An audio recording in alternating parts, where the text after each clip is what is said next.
Alam nyo guys, gusto ko lang i-share sa inyo na nakakataba ng puso na kahit papano ay nagiging effective ako para sa inyo. Sa totoo lang guys, kukunti lang talaga yung nanonood sa akin.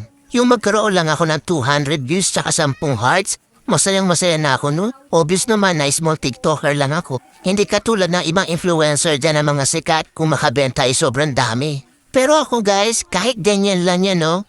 Ang saya-saya, promise. Kahit ganyan lang guys, feeling ko hindi ako napanghihinaan ng loob. Kumbaga, tuloy-tuloy lang. Enjoy lang sa TikTok. Sana naman sa mga mahilig mag-check out dyan, sana lang ma-appreciate nyo din kami mga small TikToker na gumagawa ng mga original content.